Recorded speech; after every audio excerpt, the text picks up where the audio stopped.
Greetings, Mavericks and new viewers.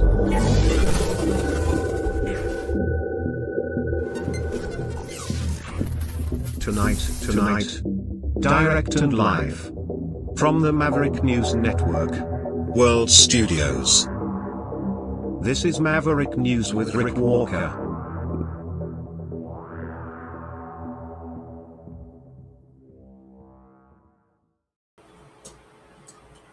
Welcome back, Maverick family and new viewers from all around the world. Big night again in news.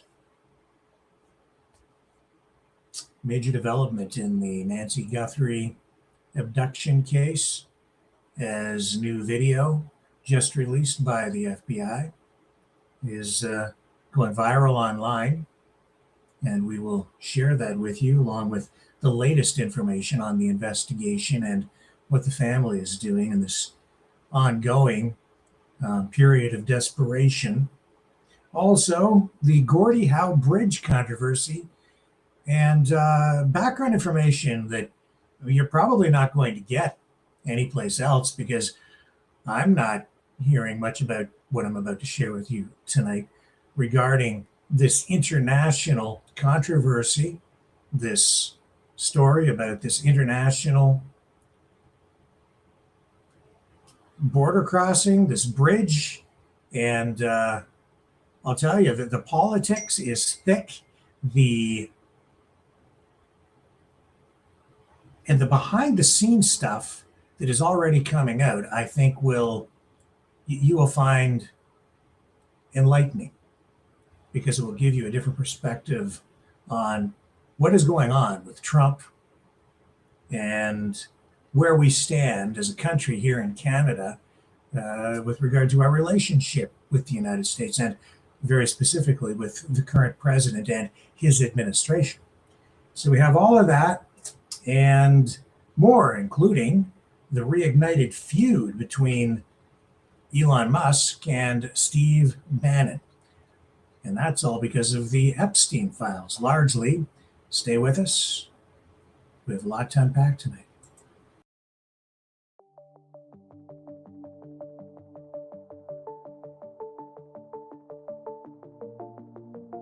Greetings, brave Mavericks. Our quest for truth continues. We go beyond fake news. Together we expose propaganda. Together we pull others out of rabbit holes. We are Maverick thinkers. We are all unique individuals, defenders of individual rights and freedoms, credible, trusted, grounded in reality. Maverick News, Maverick News. Defending free speech, Donate at freedomreporters.com. Do it now. Tomorrow may be too late. Maverick News. The world is watching.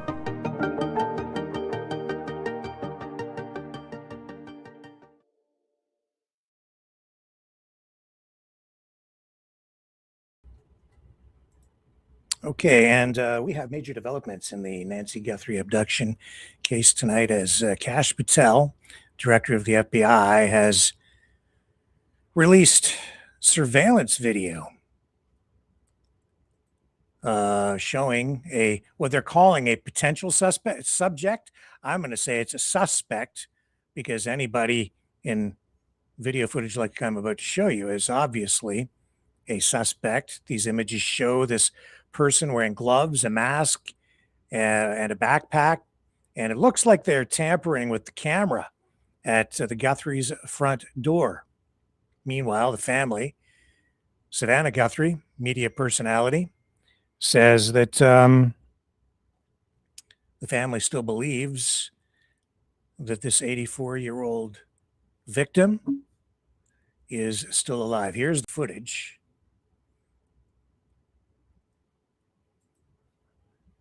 As released by Kash Patel.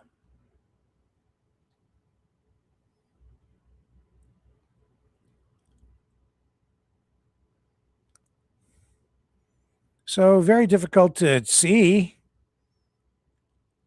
a face or anything identifying, but I would say from the way the person moves, the height, it's probably male. This person is probably a male, probably, and obviously trying to conceal their identity, and likely, very hard to say, but I'm guessing just from the way they're moving, mid-20s to anywhere from mid-20s to 40 years of age. That would be my guess. But we'll leave the real assessment to the experts, who at this point are not really ruling anything out wisely. And there's more we can show you. Let's go to the Twitter page of Kash Patel, where he has posted much of this material tonight. Here's the missing persons poster, which has been up, well, since January 31st. And scroll down, it says the White House, the president encourages any American across the country with any knowledge of this suspect to please call the FBI, who continue to assist state and local authorities. The prayers of the entire White House are with the Guthrie family. And Patel is saying here the new images in the search for Nancy Guthrie over the last 8 days, the FBI and Pima County Sheriff's Department have been working closely with our private sector partners, he says, to continue to recover any images or video footage from Nancy Guthrie's home. And let's just take a look at these still frames from the surveillance footage. So again, from what I'm seeing with the eyes and the face and the size of the head, I'm thinking male. And again, probably 30s, 40s, maybe late to mid 20s, not elderly. There's another image. I don't know what it is that's being held, whether it's a weed or flowers of some kind. And a glove, again, trying to conceal their identity, maybe even their skin color. But you can see around the eyes, I'd say Caucasian. Scroll down again. Another still image. Another still image.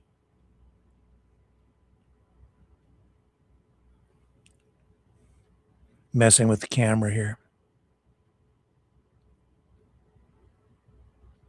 We're trying to.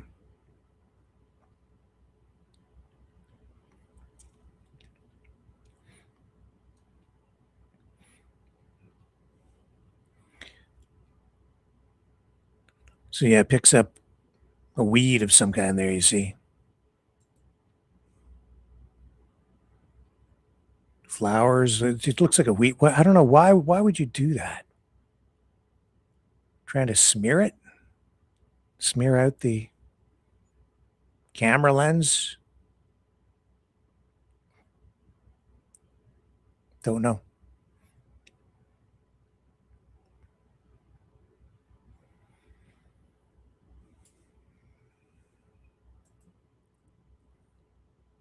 And there's the video again of suspect walking in.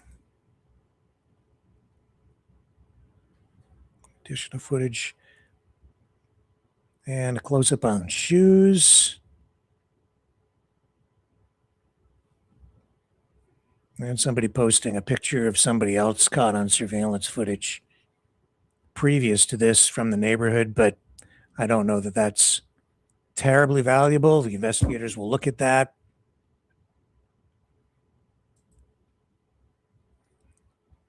And measurements between the eyes.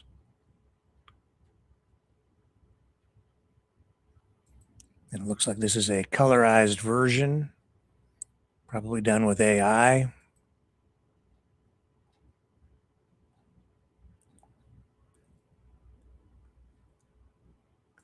Very disturbing case.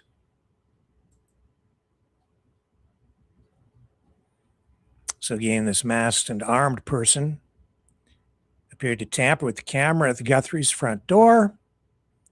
And this captured on the morning she disappeared from her Arizona home. This was more than a week ago.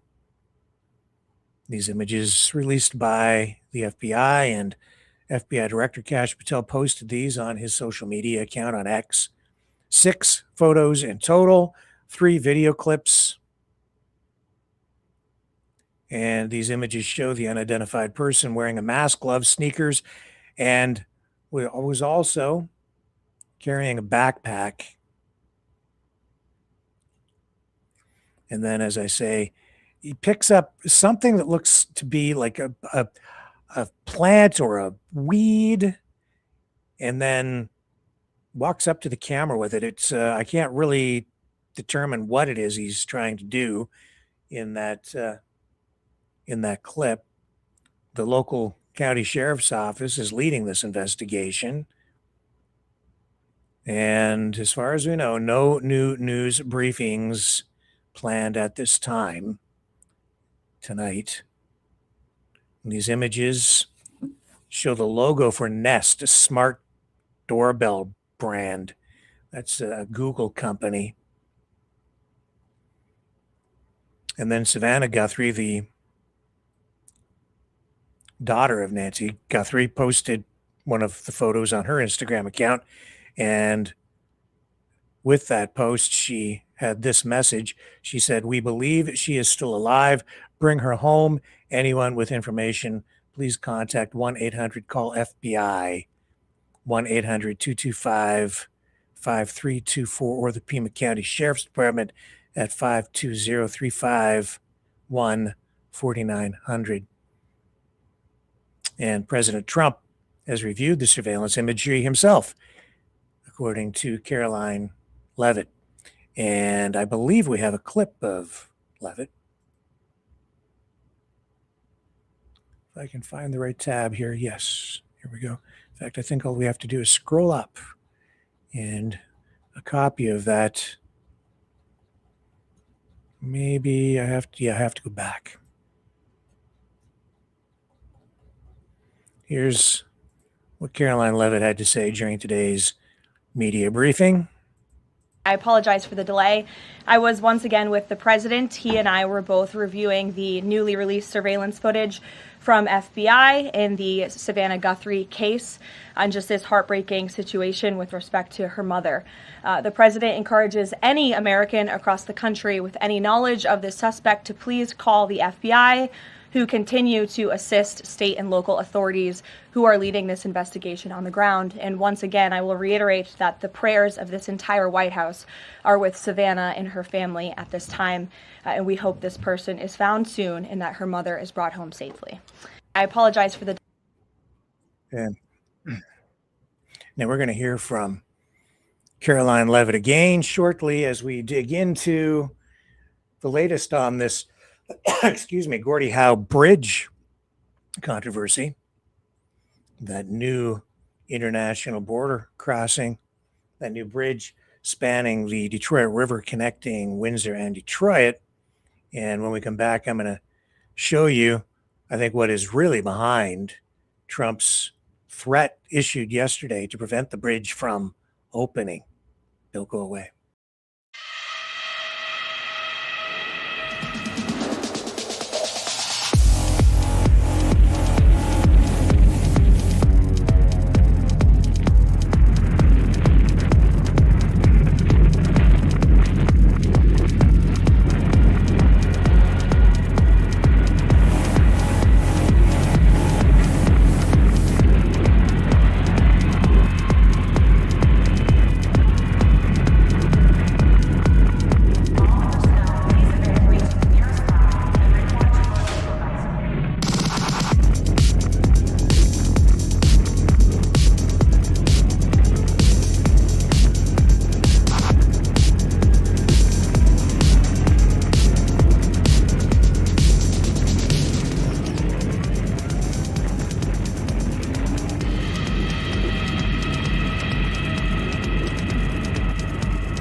Maverick News.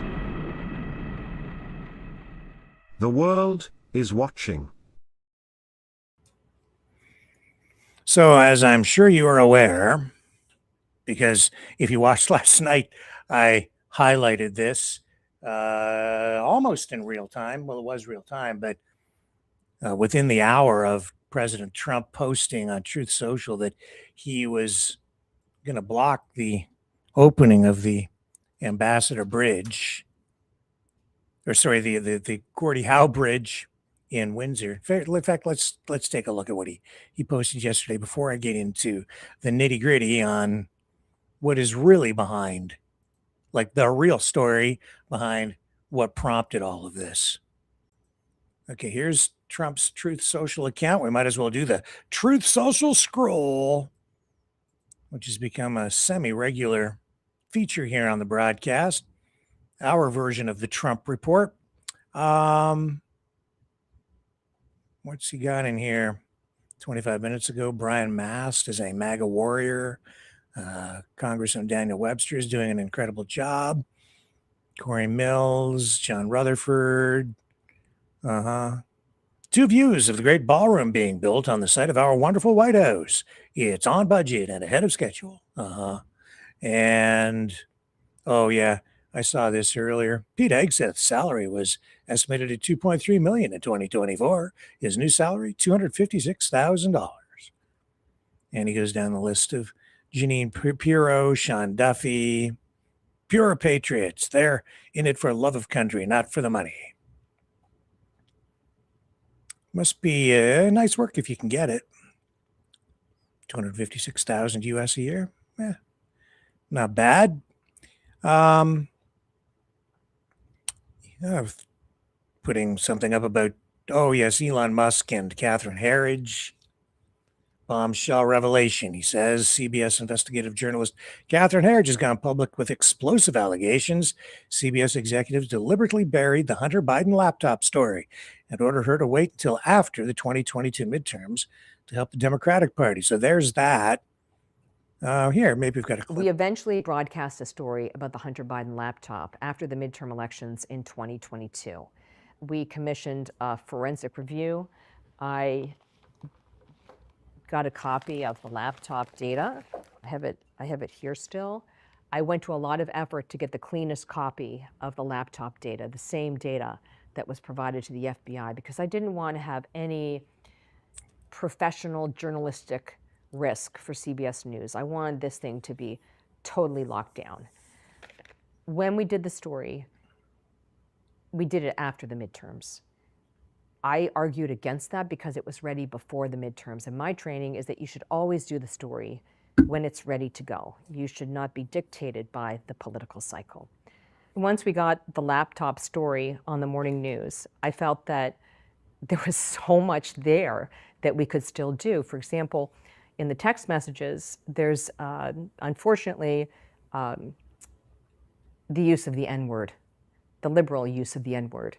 And I thought this was worthy of a story, but I was told that it was not something that interested CBS News. Then I asked for a forensic review of the laptop, and we found that there were more than half a dozen emails that were likely used by Joe Biden. I thought that was a story. But the answer that came back was, well, we need to know what the content is of the emails. But that was going to be a years-long process. So there was no way. So there were a lot of reasons I was told not to do it, not to pursue it. I spent a lot of my time at CBS following the Hunter Biden story. And one of the things that really struck me is this kind of disconnect. I didn't understand how a senior executive like George Cheese could tell me that this was a high priority for the network and for his boss. And yet the executives at CBS News, show producers, anchors could refuse that.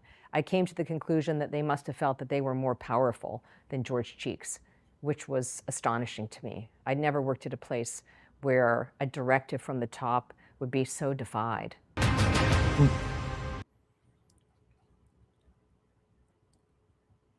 Okay. Oh, yeah. I'm going to get into some Epstein stuff here. I'm looking for the post from Trump from yesterday. just to show you here as we dig into the bridge story again right here. Here it is. So I'll just set up what I'm going to share with you tonight by reading this. As everyone knows, Trump said yesterday, around this time, 24 hours ago, the country of Canada has treated the United States very unfairly for decades. Now things are turning around for the USA and fast. But imagine Canada is building a massive bridge between Ontario and Michigan. They own both the Canada and the United States side, and of course, built it with virtually no U.S. content. President Barack Hussein Obama stupidly gave them a waiver so they could get around the Buy American Act and not use any American products, including our steel.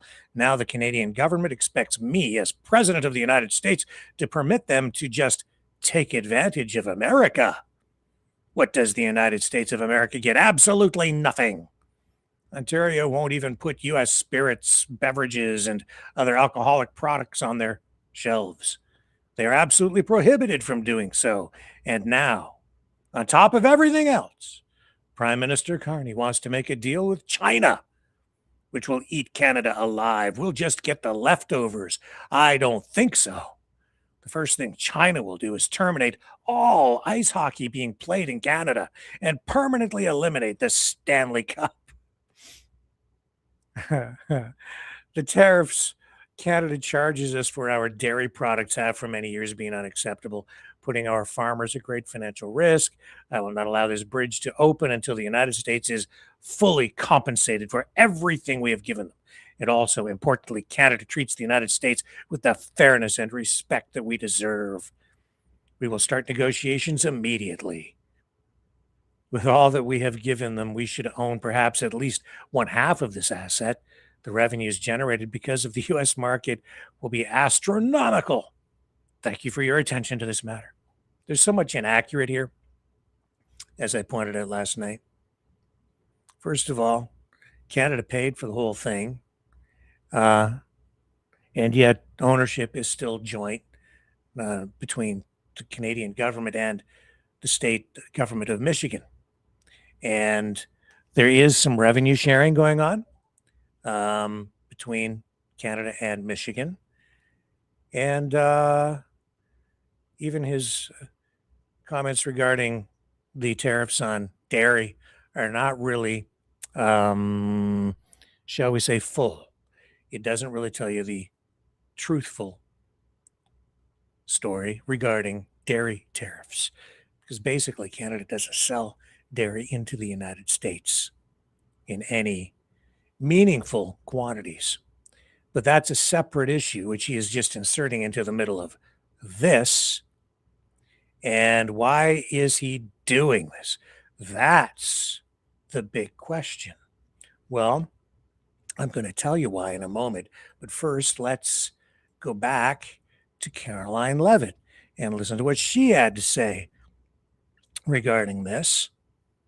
It's also not true that there is no U.S. steel in the Gordie Howe Bridge. The deal that was struck just said that the steel used had to be sourced, the source steel had to be North American in origin, and there is U.S. steel in the Gordie Howe Bridge, but here's Levitt today. John. Thanks a lot, Caroline. Yesterday, the president on social media threatened to block the new Gordie Howe Bridge, which would connect Detroit to Canada. This is a bridge that was fully paid for by Canada. It used American labor to construct it. It used American steel to construct that bridge. The president in 2017 was actually in favor of this bridge, part of a joint statement that he put out when he met with the Canadian Prime Minister. Why has the president changed his mind as it relates to this bridge? I think the president was very clear and direct in his truth, John, but just to reiterate, the fact that Canada will control what crosses the Gordie Howe Bridge and owns the land on both sides is unacceptable to the president. It's also unacceptable that more of this bridge isn't being built with more American-made materials, even more so than what President Barack Obama committed to with the Canadians at the time, at the start of the project. He also believes that the U.S. should own at least half of the bridge, have shared authority over what passes across it, and participate in the economic benefits generated by its use. This is just another example of President Trump putting America's interests first, and so he made that very clear in his call with Prime Minister Carney earlier today.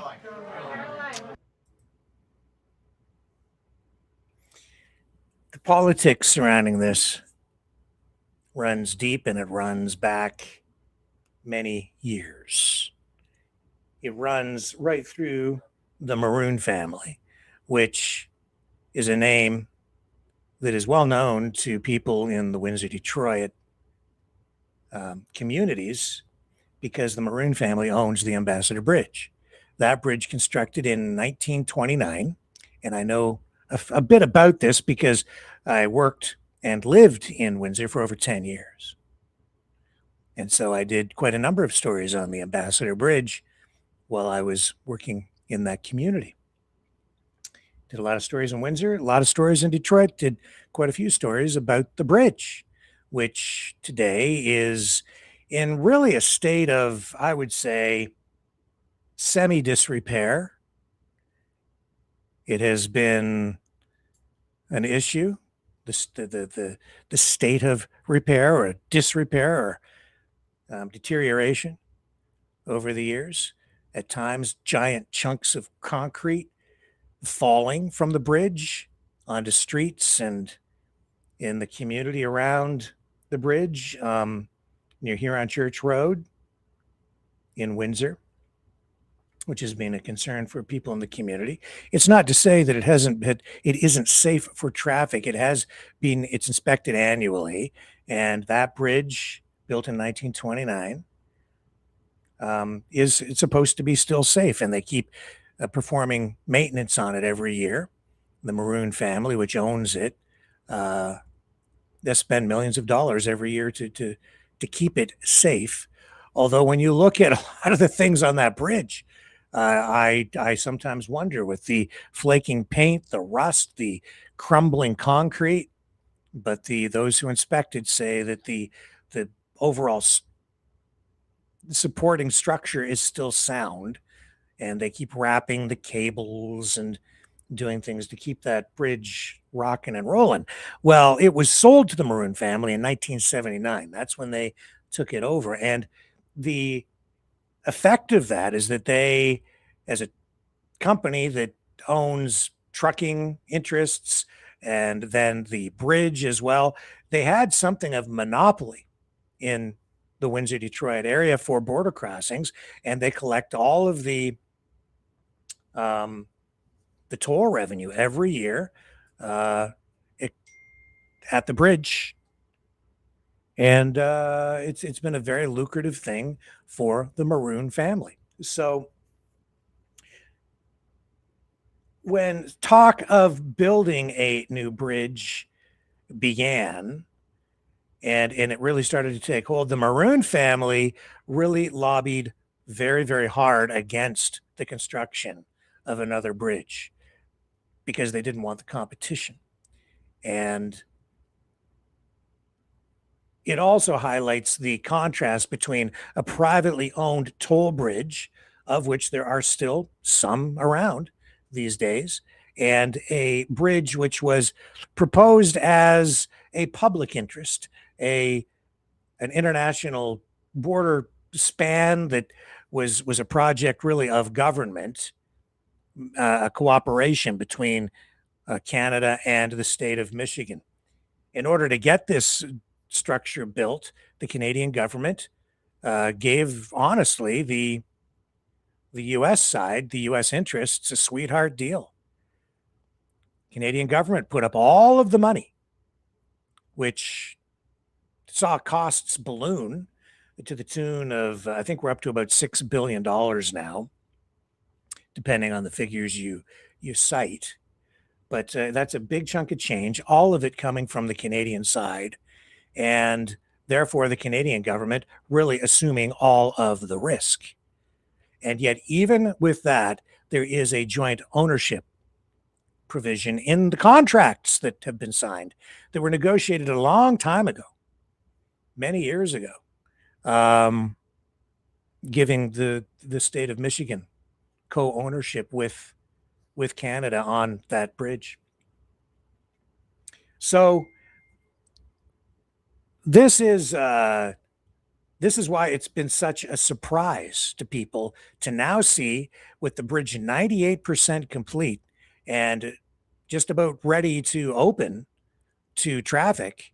It's a big surprise to many to see Trump now weigh in and start to complain and demand a better deal, especially when back in 2017, he was praising the bridge project in a news conference with Justin Trudeau.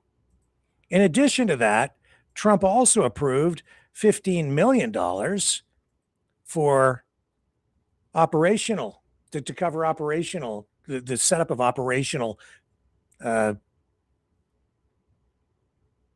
operations on the U.S. side. There was a $15 million injection of federal money that went into not the bridge construction, but projects on the U.S. side of the border where the Gordie Howe Bridge exits into the United States. Here's what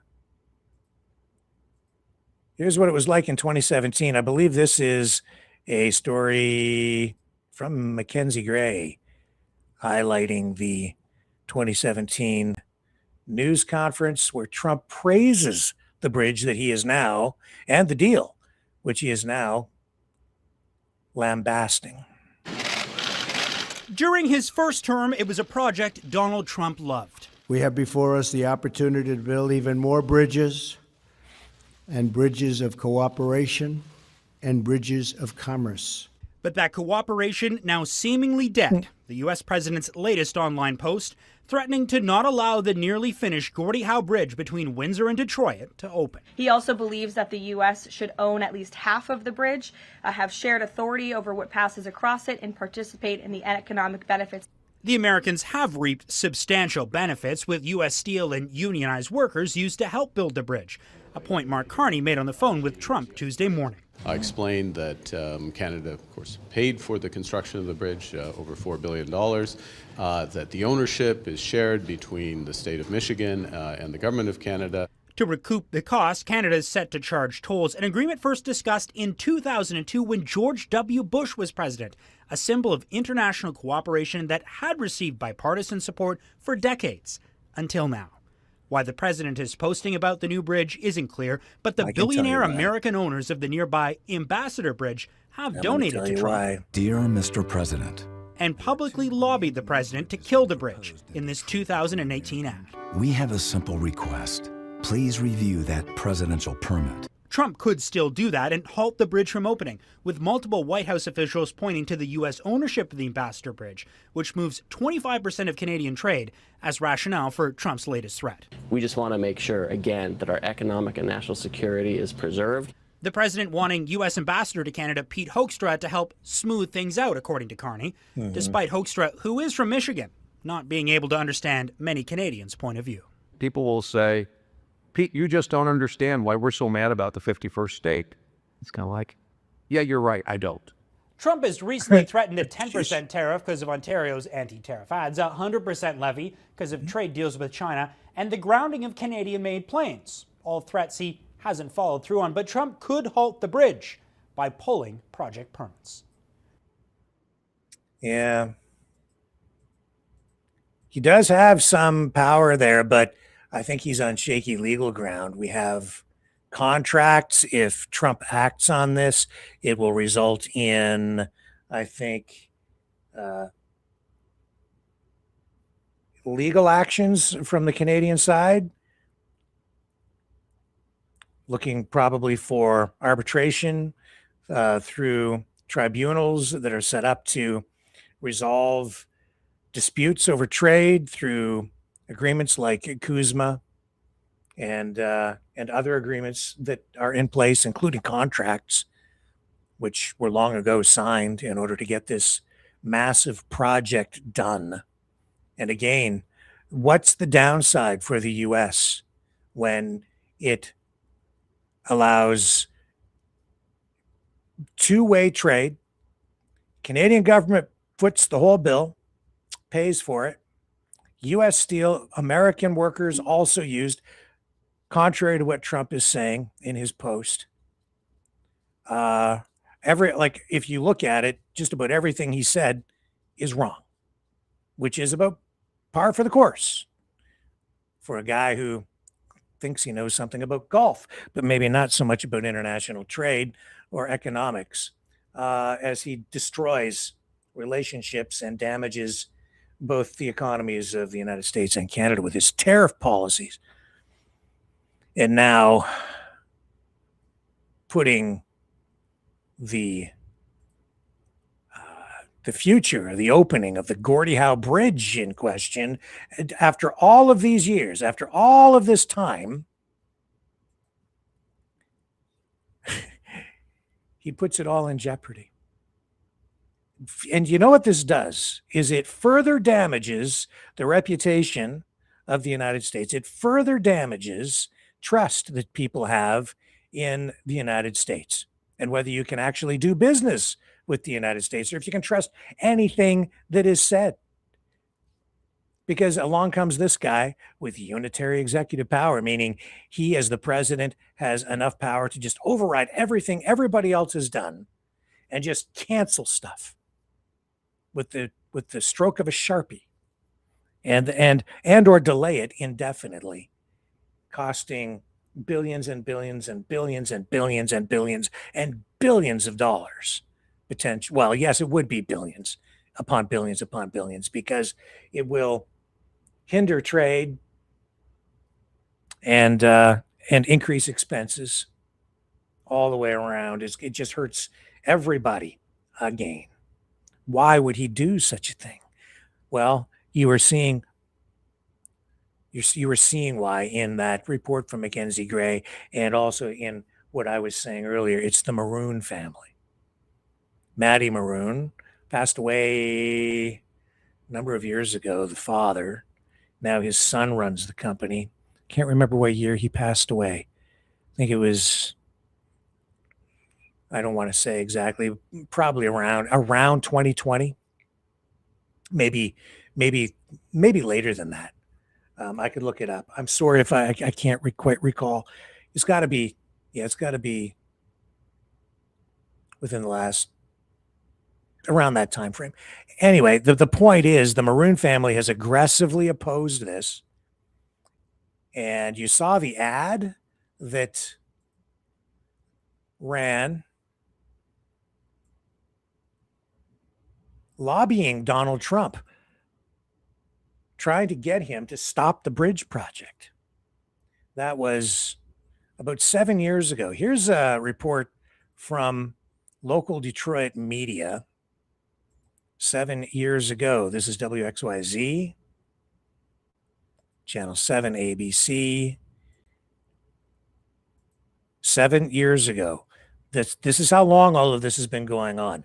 And I'm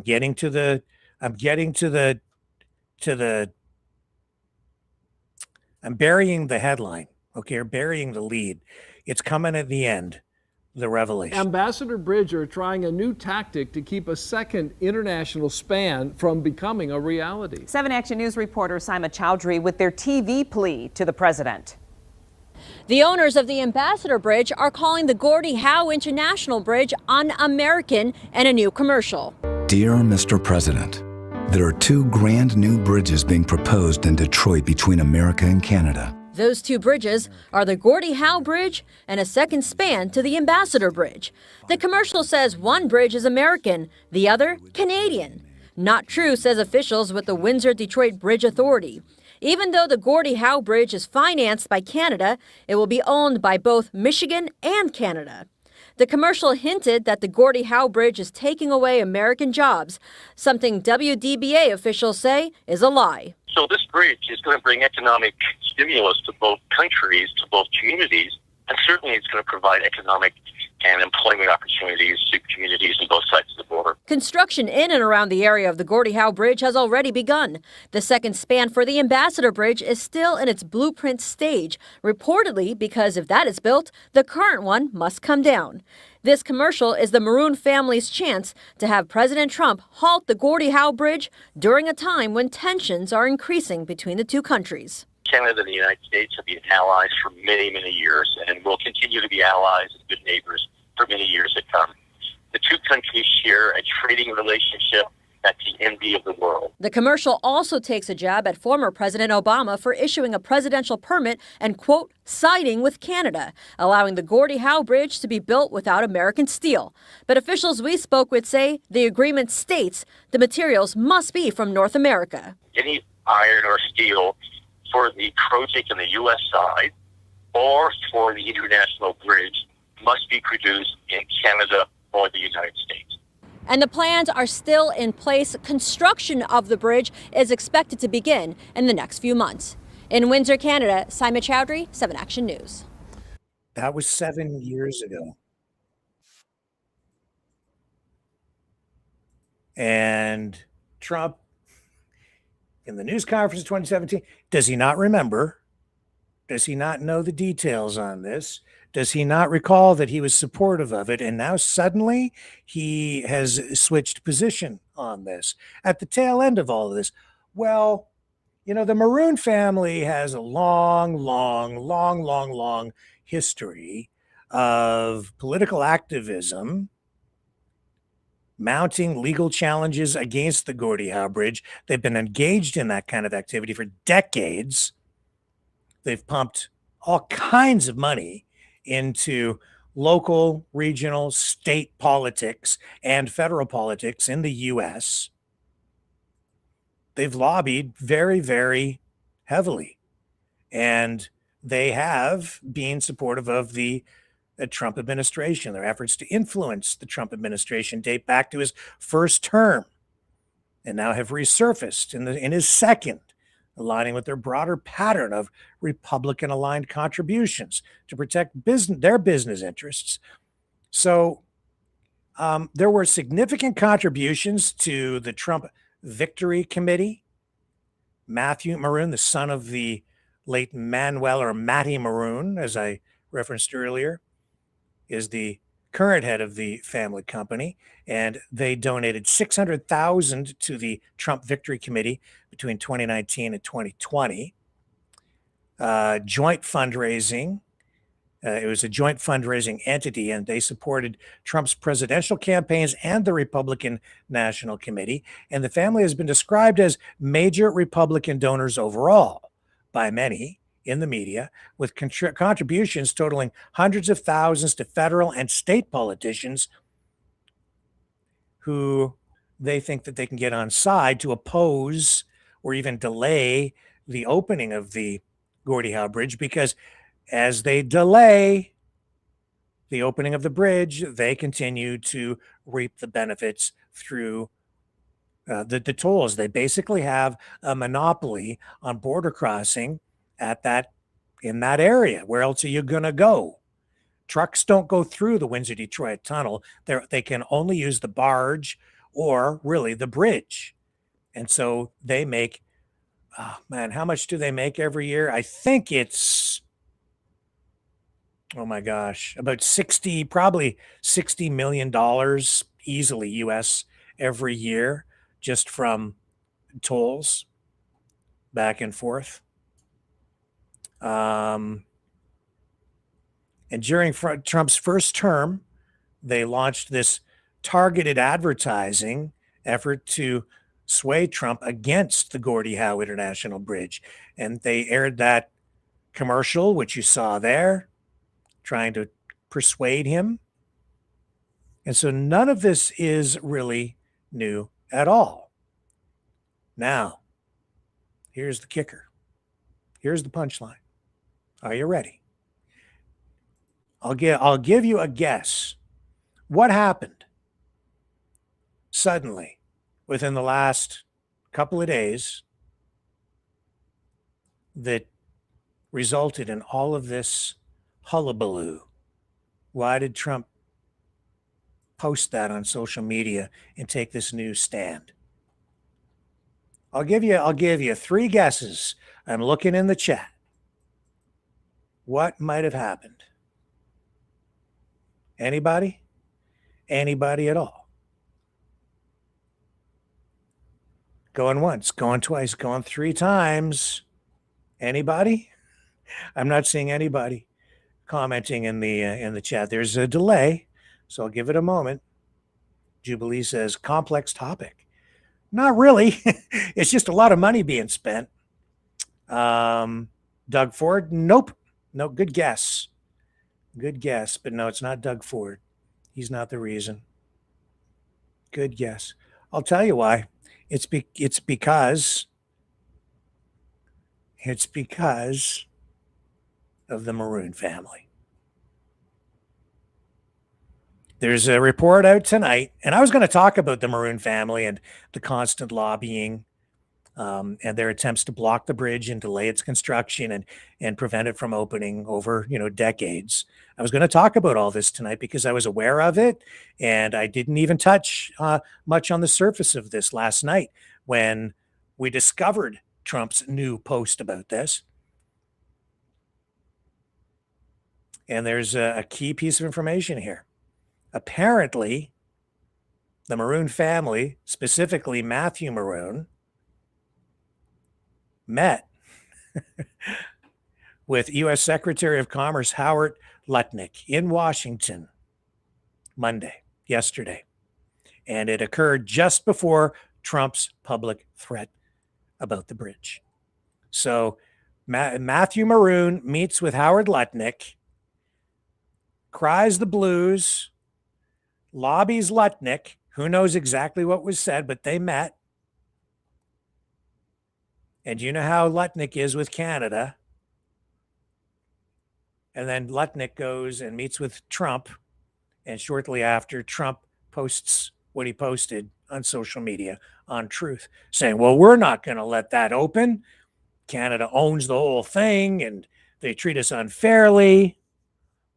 Because Howard Lutnick went and whispered in his ear and put the poison in Trump's brain. Toxic he is at times. Yeah, most of the time. That's what happened. Oh, you don't, how do I know? Well, it's because of this. I suspected something like this was going on, and now tonight, this just coming to light. I just before we came to air, became aware of this. Brand new New York Times, bridge owner lobbied administration before Trump blasted competing span to Canada. I had a feeling. I thought so. A Detroit billionaire met with Howard Lutnick, the Commerce Secretary, hours before President Trump said he would block the opening of a new bridge connecting Detroit to Windsor. The billionaire owner of a bridge connecting Michigan with Canada met Howard Lutnick, the U.S. Secretary of Commerce, Monday, hours before President Trump lambasted a competing span in the latest flashpoint in the deteriorating relationship between the United States and Canada. Thank you, Howard Lutnick. Matthew Maroon is a Detroit-based trucking magnate whose family has operated the Ambassador Bridge between Detroit and Windsor, Ontario for decades. He met on Monday with Mr. Lutnick in Washington, according to two officials briefed on the meeting who requested anonymity to discuss a private conversation. After that meeting, Mr. Lutnick spoke with Mr. Trump by phone about the matter, the officials said. And shortly afterward, Mr. Trump threatened to block the planned opening of a new bridge between Detroit and Windsor, which would take away toll revenue from Mr. Maroon's crossing if Canadian officials did not address a long list of grievances. The Maroon family has for decades mounted legal challenges to block or delay the competing project known as Gordie Howe International Bridge. One of the challenges reached the Canadian Supreme Court, while the family has also lobbied extensively against it. And they go on and they detail the deal, which shows that Canada did pay for the whole thing, the bridge itself. It was not immediately clear how Mr. Trump would block the opening of the Gordie Howe Bridge, which remains under construction. The new crossing, which cost $4.7 billion, that's in U.S. funds, so it's about $6 billion Canadian, I think, was paid for by Canada. It is operated jointly by Canada and Michigan under a public-private arrangement. And so the claim that the U.S. gets nothing, absolutely nothing out of this, it is absurd again. This is why I was sitting here last night, flabbergasted and frustrated, because it's all PS. It's a giant lie. And Trump, with so much on his plate, I don't think he knows any better. So he trusts Lutnick to come in and do this in his ear, because you've got the billionaire from Detroit who goes to pay him a visit as they are preparing to open this bridge. And he says, "Hey, Howard, do me a solid, will you? Go tell Trump to just throw a monkey wrench into all the plans on that Gordie Howe Bridge. Let's keep it from opening for a while so that I can rake in, I don't know, maybe another 60 or 120 million over the next couple of years, or just have him prevent it from opening for the next 3. And it'll be 60 mil in my pocket, or our pockets over here, for the duration of his presidency. Maybe we can delay it even longer. And if you do that, you scratch my back, I'll scratch yours. I'll keep on funding what needs to be funded." You know, I'm a big proponent. I believe in free market as much as possible. But I will say this. I know from living in Windsor, as long as I did, that there have been real issues with the way that bridge has been operated. There's been a lot of controversy surrounding the Maroon family, the way they've lobbied against the Gordie Howe Bridge, and the way that they have really operated the bridge company itself, purchasing land, sometimes in Windsor, sometimes in Detroit, around the entrances and exits for the bridge, property issues, pollution, noise problems with the bridge, because in Windsor, of course, it cuts right through partly a commercial district and a residential district, and a lot of people live in those areas. Sometimes they've purchased homes and they've left them boarded up, while the buildings deteriorated. So they're not always viewed by the community as being very community friendly in the way that they've operated their businesses. Sometimes areas around the bridge itself have become run down as the family has purchased blocks of homes and other buildings, and they've been kind of left in states of disrepair. Some of the stuff have eventually addressed over time, but you could go back through the history of all of this and find many, many, many issues like that. And even the way the bridge itself is being repaired, it's been controversial at times. I remember stories about people complaining that sections of the Ambassador Bridge were repaired with like 2x4s. Not anything that was jeopardizing the structural integrity or safety of the bridge itself, but for other safety aspects and aesthetic reasons, there were real concerns there. So the Maroon family, very clearly politically active. And I know that people have been sending me over the past day reports from an independent journalist who a couple of years ago did a series of reports on the Gordie Howe Bridge and cost overruns and allegations of corruption. And I've seen those reports previously. And while in some respects, and I'm not going to mention the reporter's name, but I did look at those reports, and there is some truth in there, but there are a whole lot of allegations without actual real proof of corruption on the Canadian side when you watch it. And it's repeatedly said in there, if this is true, so it's all allegations, or a lot of it is allegations directed at certain people and players, and members of parliament, liberals, and family members associated with officials who were involved in building the Gordie Howe Bridge, and contracts, allegations of contracts, trucking contracts, construction contracts issued with favoritism and maybe not entirely legally. Now, here's the thing. I can't say but I don't know of any charges that have ever been laid, even since those reports came out, and they're resurfacing now and being reconstituted and shared online again. And I would say that there must be, well, there's certainly motivation to repost those videos, because this is now again an issue that has risen to the surface and is getting traction. So those reports will get more clicks and more attention again. And they really do make people question what has gone on with regard to the construction of the Gordie Howe Bridge. But there's no proof of anything. And even after all this time, no charges laid. Now, here's the thing. I would be very surprised if there wasn't some corruption, if there wasn't some skimming that took place as the bridge was constructed, and if maybe some contracts were awarded. I'd be surprised if there weren't some contracts awarded in a less than ethical manner. Because with a project of that size, I don't care what country it is, I don't care anywhere in the world.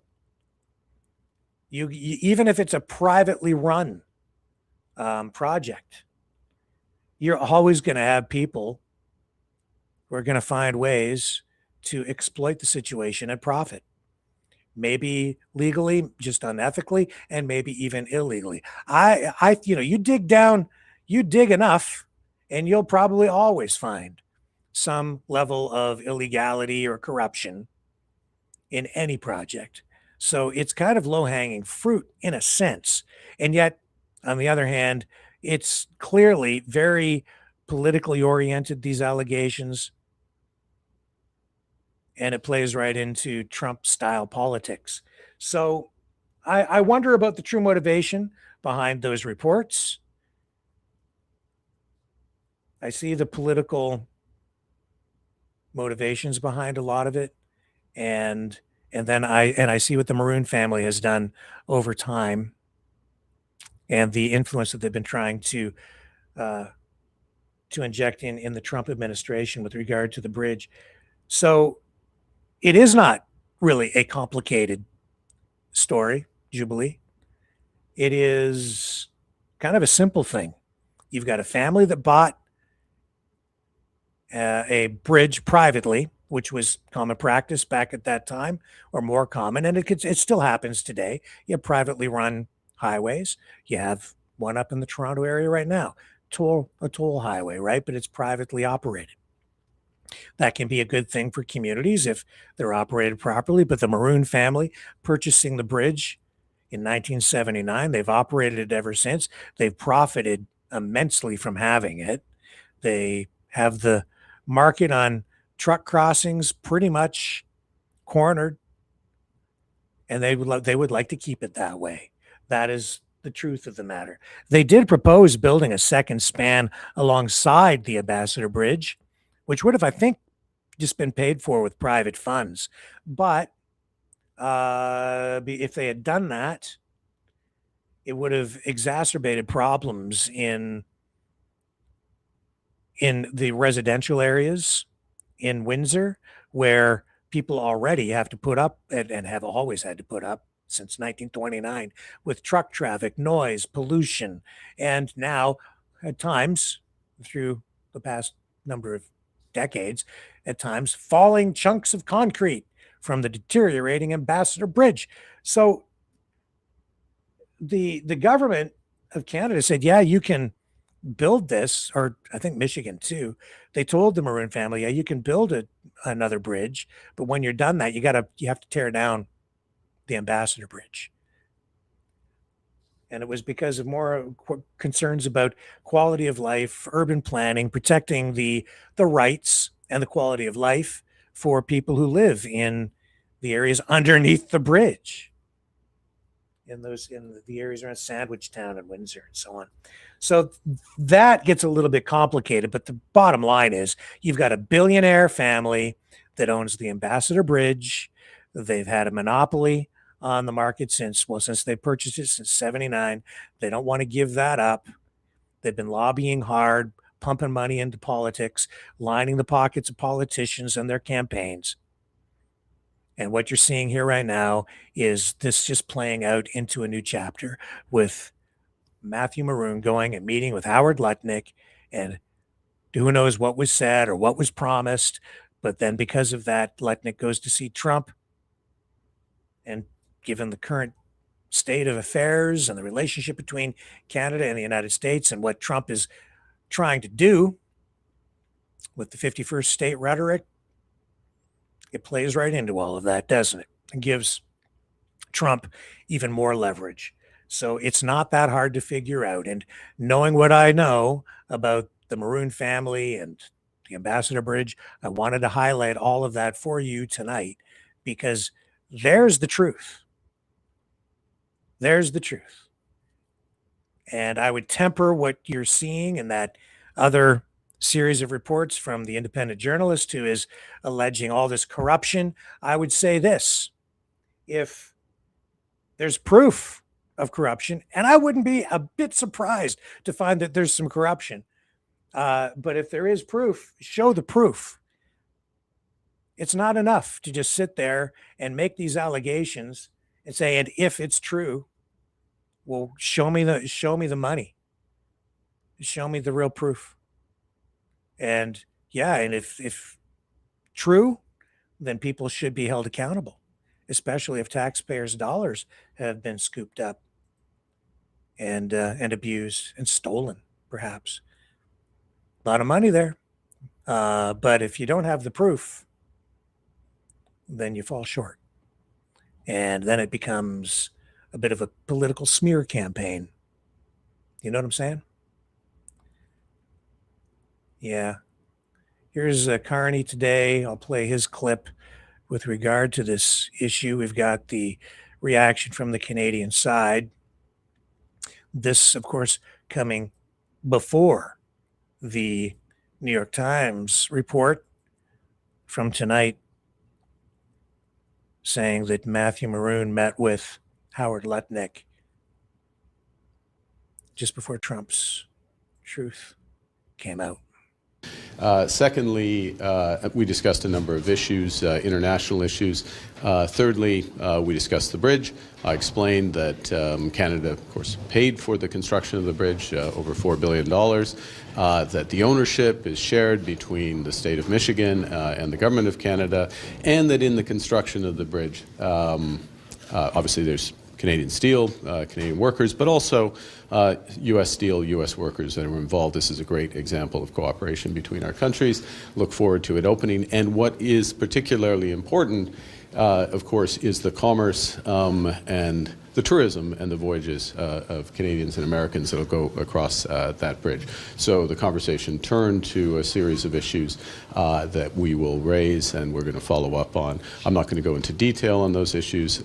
These would be specific issues in parallel to the CUSMA negotiations. Final point is the president asked appropriately that his ambassador, who's from Michigan, of course, play a role in smoothing the conversation in and around the bridge. So it was a positive conversation. It's a big game today, and we're going to win. And here's Melanie Joly.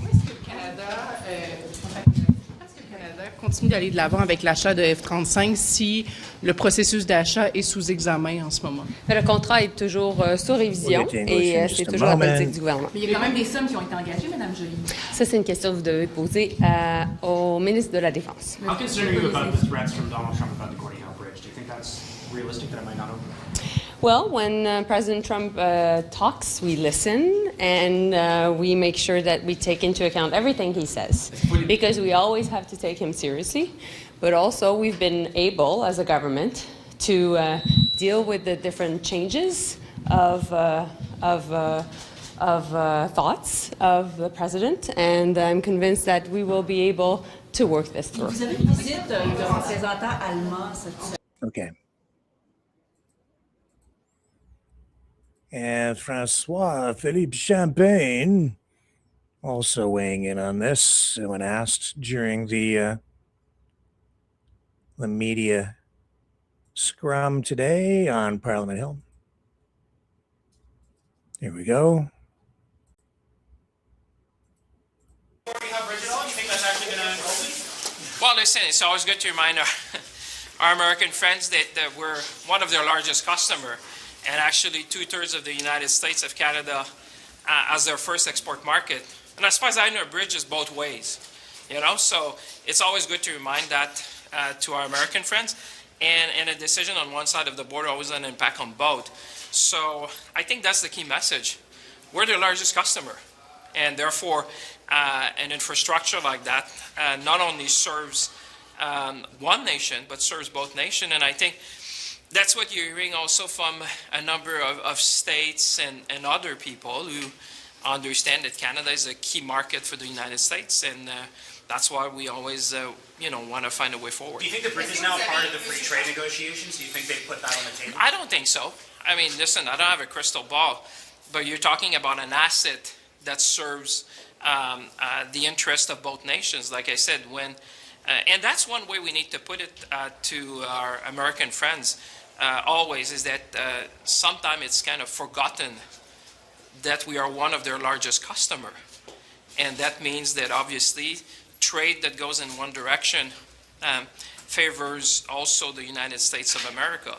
And therefore, that's the message I would bring to my U.S. colleagues for sure. On the Budget Implementation Act, are you on the budget implementation? Je vous ai pas entendu. Okay.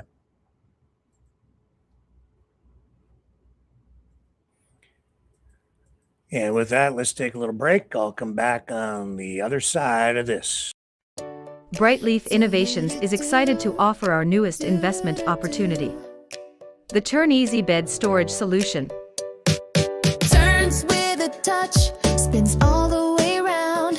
Every little thing you need is easy to be found. No more clutter, no more mess on the floor. Just spin it, reach it, you don't search anymore. Turn Easy Bed, spin your world around. Storage made simple, the best you found. Shelves your way, keep the mess away. Charge it, store it, night or day.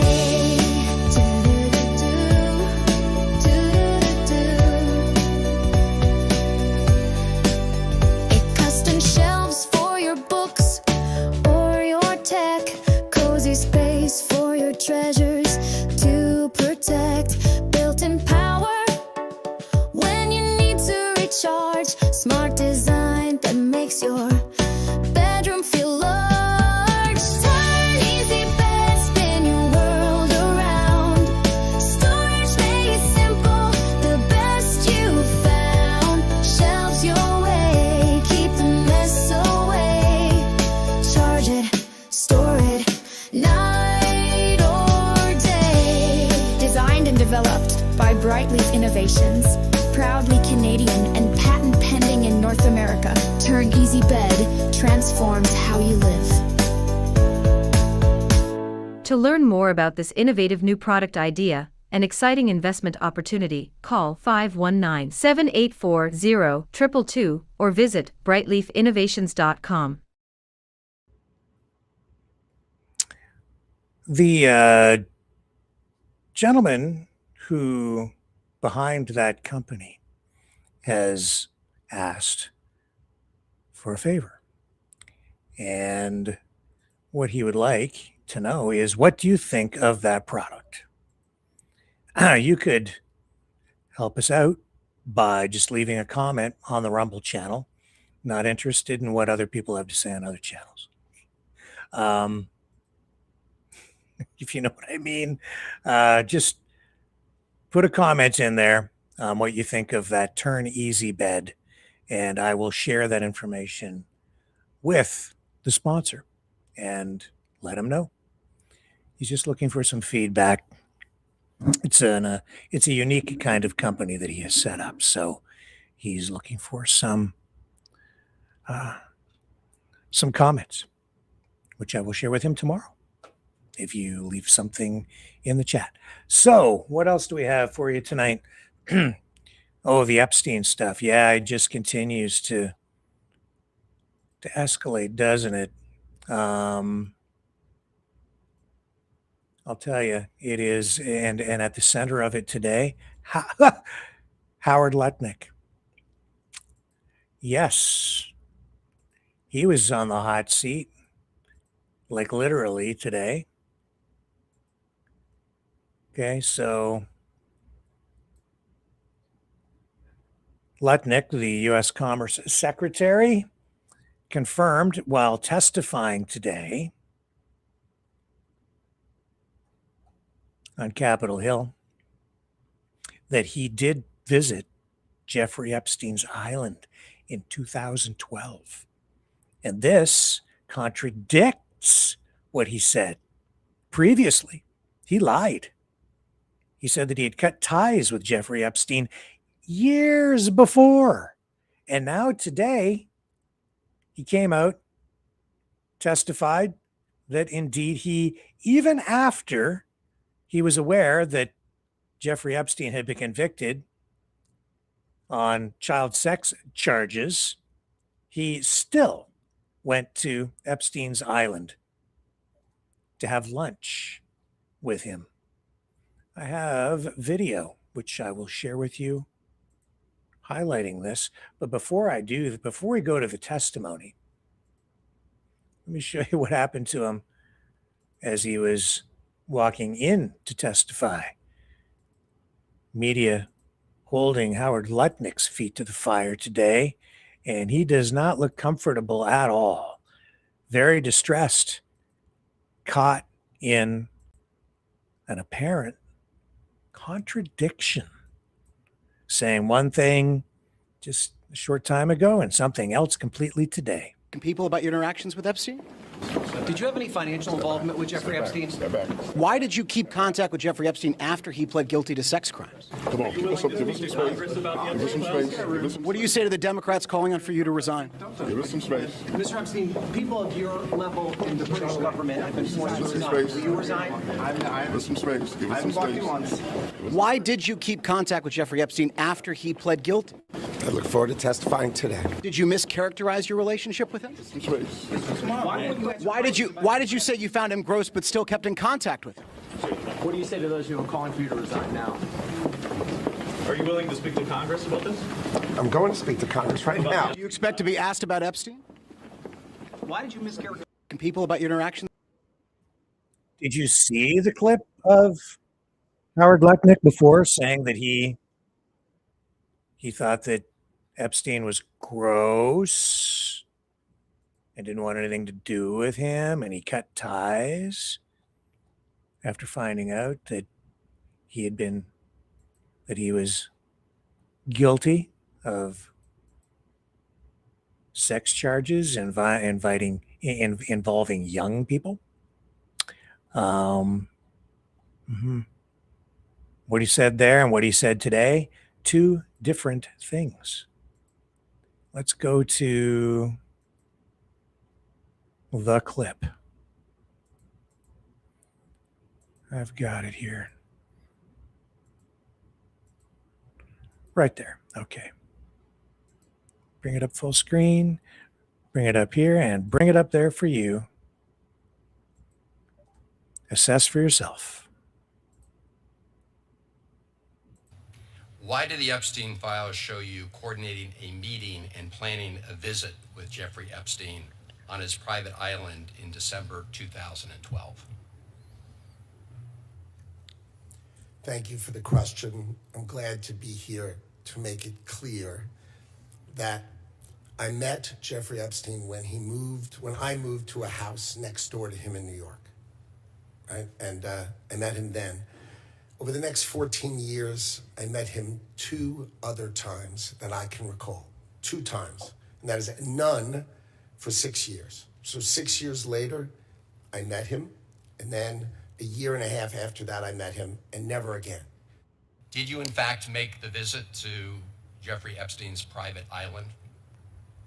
I did have lunch with him as I was on a boat going across on a family vacation.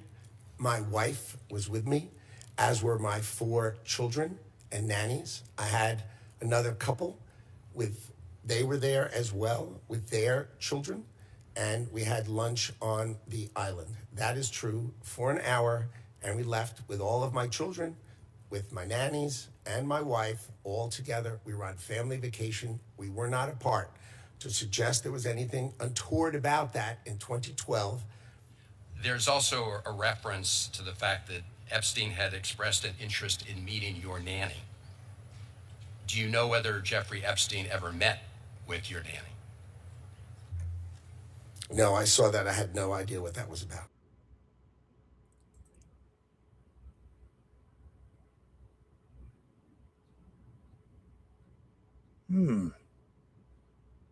Wanted to meet Lutnick's nanny.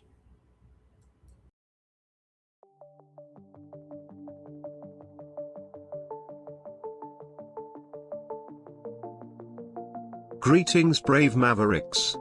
Our quest for truth continues. We go beyond fake news. Together we expose propaganda. Together we pull others out of rabbit holes. We are maverick thinkers. We are all unique individuals. Defenders of individual rights and freedoms. Credible. Trusted. Grounded in reality. Maverick News. Maverick News. Defending free speech. Free speech.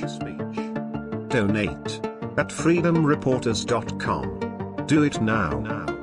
Tomorrow may be too late. Maverick News. The world is watching.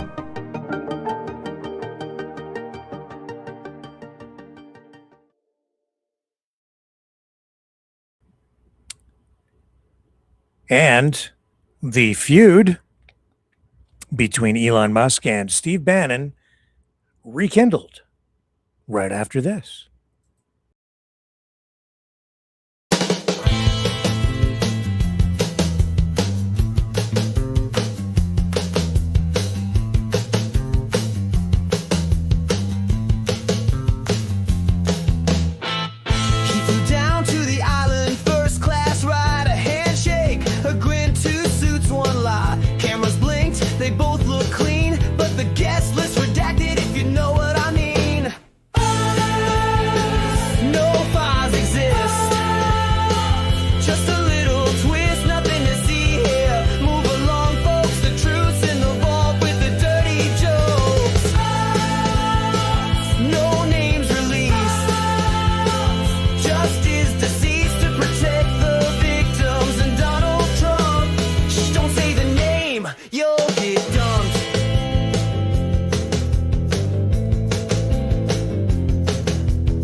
And also Donald Trump. Coincidence? Just dumb luck. Right?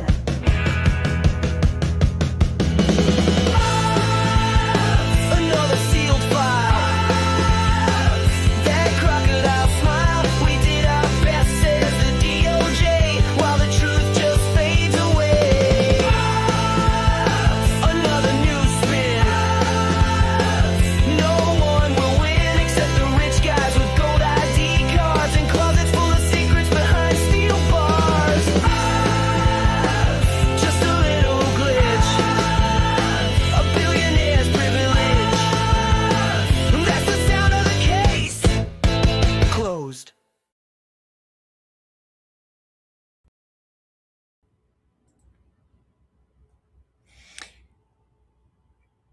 So Bannon,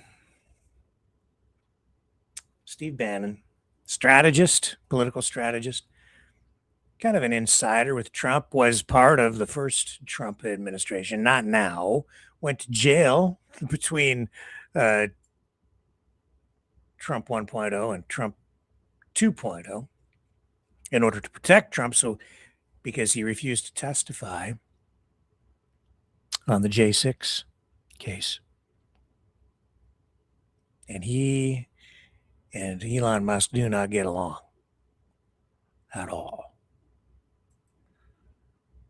But he's not immune to the Jeffrey Epstein fallout, because he definitely had a relationship with Jeffrey Epstein.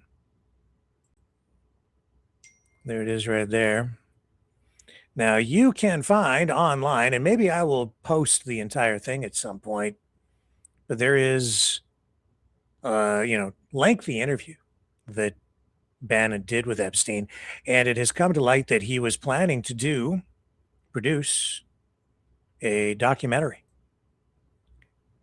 with Epstein, a documentary that I think would have basically run interference to paint a more favorable picture in the court of public opinion on Jeffrey Epstein by getting many high-profile personalities, celebrities, politicians, rich people, the billionaires, the elite class, to basically give character testimonials in support of Jeffrey Epstein as part of this documentary. Now, it didn't come to pass, in part because Epstein was arrested around the time just before Bannon was supposed to begin production on this.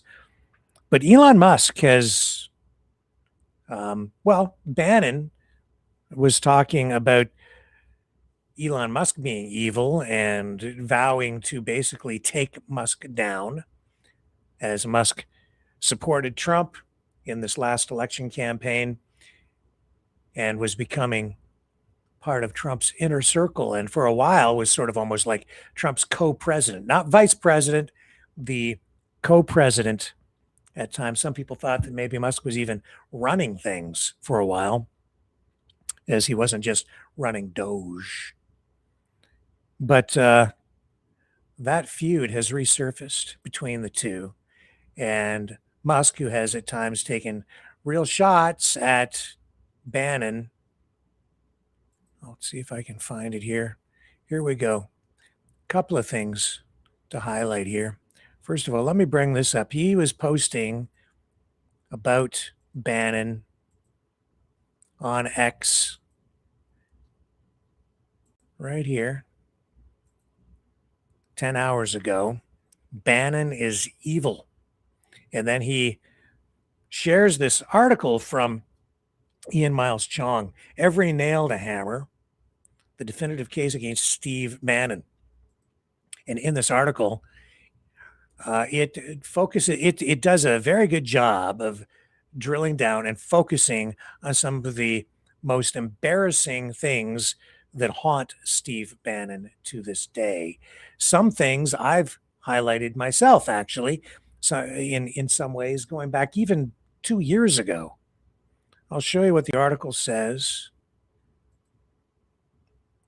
For nearly 2 decades, Steve Bannon has operated in the gray zones of global finance and digital culture. To the casual observer, his career looks like a series of disconnected pivots: Hollywood, Goldman Sachs, World of Warcraft, and eventually the White House. And if you look at some of the documents, the Epstein documents just released over the past week, there are references to Bannon and World of Warcraft, which it seems was being used as a way to potentially launder money. And Steve Bannon sort of in that world, and concerns about what his involvement might be there. It says, but a closer look at the verifiable facts reveal a consistent playbook using decentralized crowds as fuel for a personal enrichment and political dark money. Virtual proving grounds. So back in 2006, he used his background as an investment banker to secure a $60 million investment from Goldman Sachs into internet gaming entertainment company And while IGE was marketed as a marketplace for virtual currency, it functioned as the primary off-ramp for a massive illicit ecosystem that thrived on identity theft and financial fraud. Identity theft and financial fraud. And you guys out there who are concerned about digital ID, surveillance, take note that who's really behind this. The gold farming industry during this era operated through a cycle that mirrored classic money laundering techniques. Placement criminal syndicates used stolen credit card data to purchase thousands of game accounts and subscription time.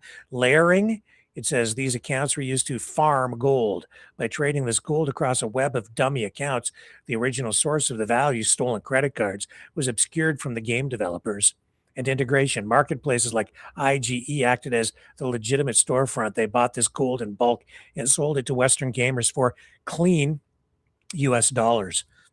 By providing a liquid market for virtual gold, IGE effectively became a clearinghouse for value generated through global identity theft.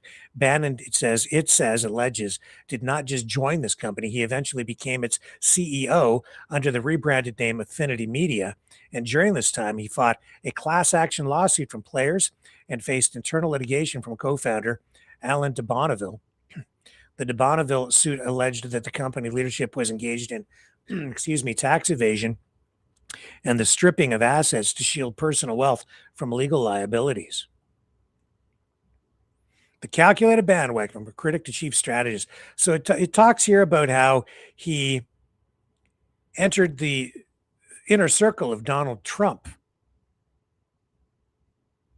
and how he did it, and talks about the digital energy he had studied in the World of Warcraft forums.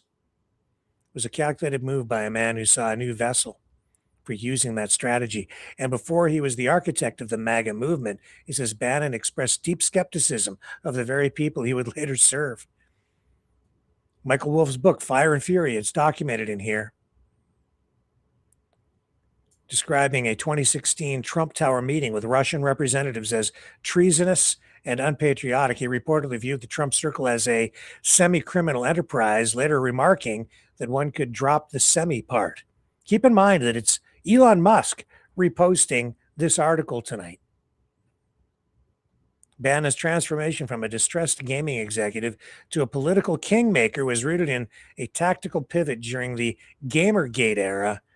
Well, at the helm of Breitbart, which is that conservative media outlet, he identified the monster power of ruthless online males, the same demographic that had organized to nearly destroy his virtual gold farming business, IGE. Rather than fighting this energy, Bannon harvested it, recognizing that the digital intensity used to disrupt gaming markets could be weaponized for national politics. In short, what he's done here, they're saying that Bannon was doing, is he saw how if you could harness the energy of disenfranchised young males who were having trouble finding community and maybe even a place in society, and you reached out to them or manipulated them through the internet, you could turn them into a political force for your own means, your own ends.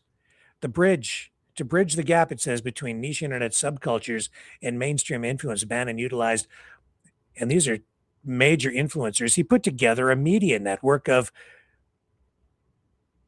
young, very watched young people, and nurtured this as a media network, social media network. Bannon utilized Milo Yiannopoulos as a de facto recruiter.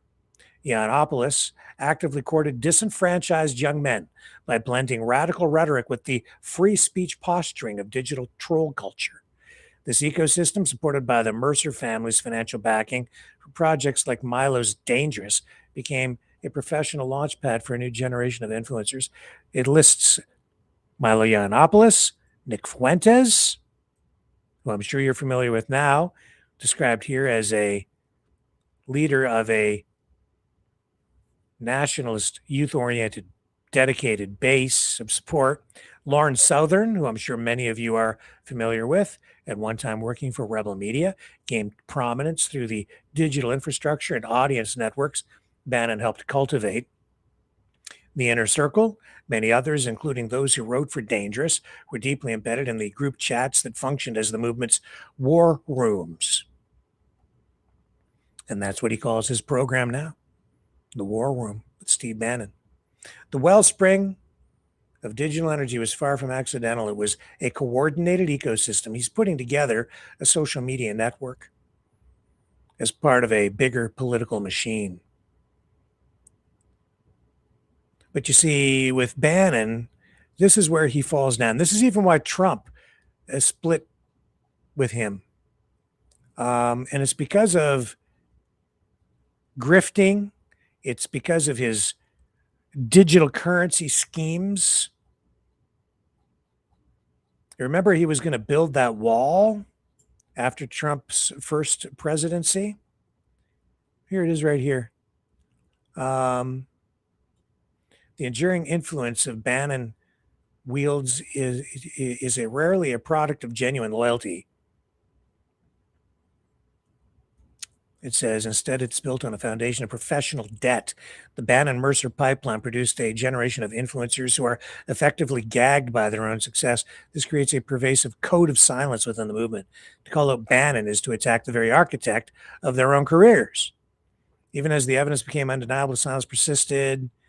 In February 2025, Bannon entered a felony guilty plea for scheme to defraud in a New York State court. He admitted to deceiving thousands of donors who believed their money was building a border wall, while he instead diverted those funds to enrich himself and his associates.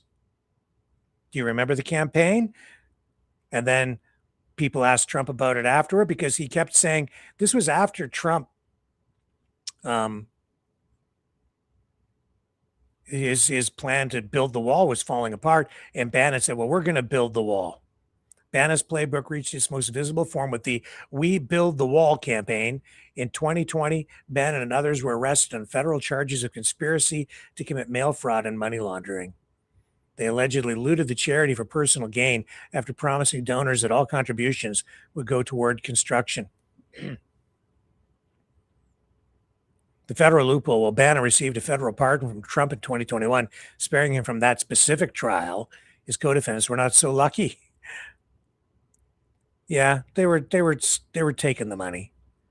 That's what it was all about. The money never went to build a wall. That was something Bannon did aside, away from Trump, who was doing it all the taxpayers' dollars. And then there was this one. This is the stuff I was highlighting about 2 years ago, the $1 billion grift, the Miles Guo partnership. I'm sure that many of you have never heard of Miles Guo. You maybe don't remember me or didn't see what I was talking about a couple of years ago. It says here, the trajectory of Steve Bannon's gray zone operations peaked through his partnership with Miles Guo, a self-exiled Chinese fake so-called billionaire who cultivated a massive online following as a vocal critic of the Chinese Communist Party, the CCP. In 2020, Bannon and Guo launched a joint initiative to overthrow the Chinese government, declaring a new federal state of China during an event staged at Guo's luxury yacht in New York. And this partnership formed the foundation for a sprawling financial ecosystem that federal prosecutors would later describe as a $1 billion fraud conspiracy. Bannon and Guo co-founded GTV Media Group, a video sharing platform promoted as a safe haven from CCP censorship. Yeah, they were stirring up fear and getting people to take part in that. They utilized GTV and other entities such as Himalaya Farm Alliance and the Himalaya Exchange to solicit investments from hundreds of thousands of online followers. GTV Media raised approximately $452 million through unregistered stock offerings between April and June of 2020. Himalaya Exchange, a cryptocurrency ecosystem featuring H-Coin, Himalaya Coin, Guo falsely claimed this asset was 20% backed by gold and personally guaranteed that investors would not lose money. G Clubs, an exclusive membership program that funneled millions into accounts controlled by Guo for personal use. It's nasty. And I think Elon Musk is right to highlight this stuff. I'll put the link here. The conclusion here says, while many in this circle remain tethered to Bannon by their past, others view the landscape with more clinical detachment. In an environment where chaos is a ladder, the historical ties of the 2010s are increasingly seen as stepping stones rather than permanent allegiances. For me, it says, this is the author speaking, not me. The calculations of the past can no longer shield the reality of the present. Bannon's career is not a story of political evolution, but of a serial grifter refining his craft. And that's getting traction tonight. I'll put the link in the Rumble chat.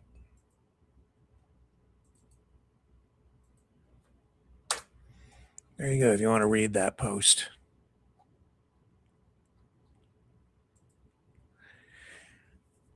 Steve Bannon. So, I mean, those are our allegations. Some of them have been proven in court because he went to jail and Trump pardoned him, got him off the hook.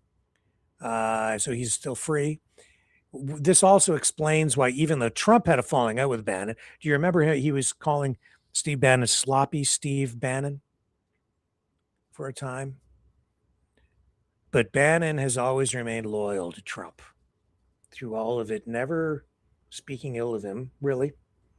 The only time I remember, things kind of got crazy for a while. Well, it's always been crazy, but things were really going off the rails at one point.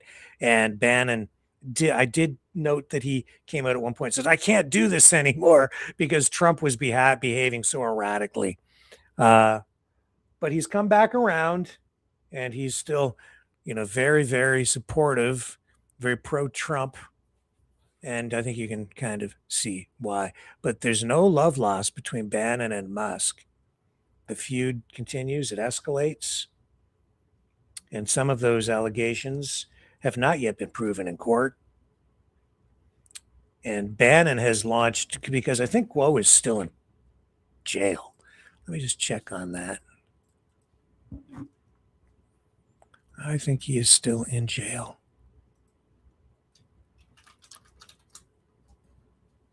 And they were running cryptocurrency schemes, and they were a thorn on the side of the Chinese government as they created what was essentially this US-based pseudo-Chinese political party to challenge the CCP.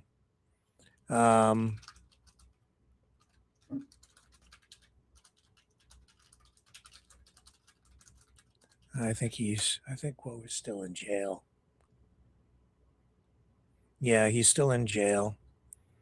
He's been detained since March of 2023. That's when I first started talking about it.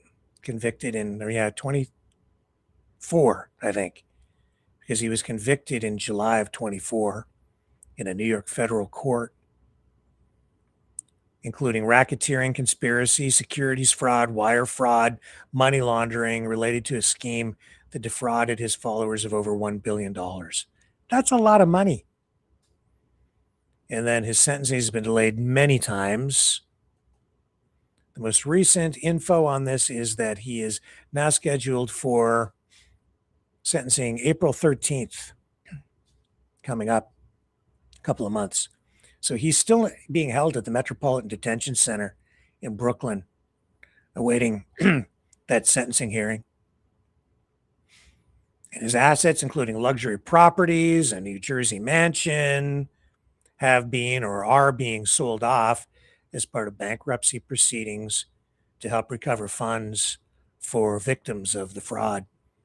And yeah, Bannon, they have a well-documented past relationship, and Guo and Bannon were close allies starting way back around 2017, collaborating on that anti-Chinese Communist Party effort with these media projects and initiatives such as the new federal state of China, which is that sort of political organization or sort of party which they were putting out there, trying to present that as sort of a political opposition to the Chinese Communist Party, and then they were using that as a way to generate a lot of revenue. And they received consulting payments from, Bannon received consulting payments, what they were basically from these entities or companies that were set up by Guo. And then Bannon was actually even arrested on Guo's yacht in 2020. But then, of course, we saw Donald Trump pardon him. Elon Musk, not nearly as forgiving. And folks, that's the way it is on this February 10th, 2026. We're going to leave it there for tonight. Oh, did anybody leave any comments on the bed? I don't know if anybody said anything. Well, if you're so inclined and you want to comment on it, just put a comment in there. The sponsor would like to know what you think. And I hope I didn't overcomplicate things for you there. I see somebody saying they have a headache. Yeah, there's a lot going on with that Bannon story.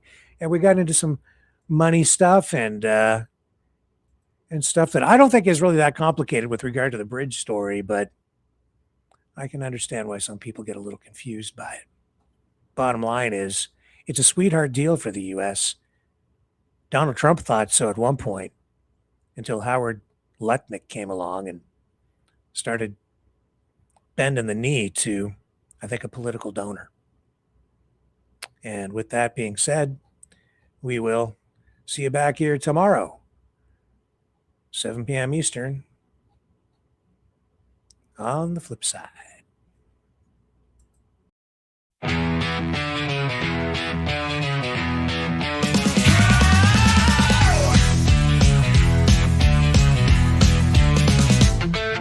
Monkey see, monkey do. Vladimir Putin's making a fool out of you. Once a deal maker, now just a shouter. Used to shake hands, now it's all about power. You turn your back on your friends and your allies too. You betrayed the spirit of the red, white, and blue. Oh, orange orangutan man, swinging through the world with a heavy hand. Tearing up treaties, slapping on tariffs, throwing tantrums like a billionaire sheriff. Tell it down, don't stop it, man, you beast, you critter. Orange orangutan man.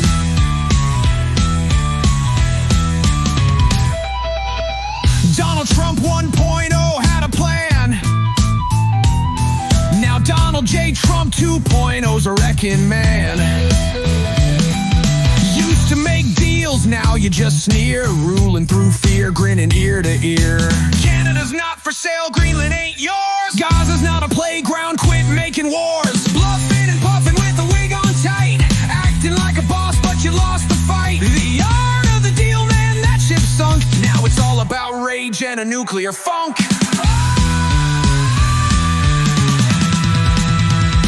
Orange orangutan man, swinging through the world with a heavy hand.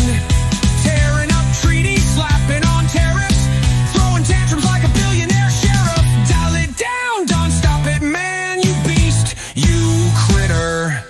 Orange orangutan man. You're fired. No, you're just bananas.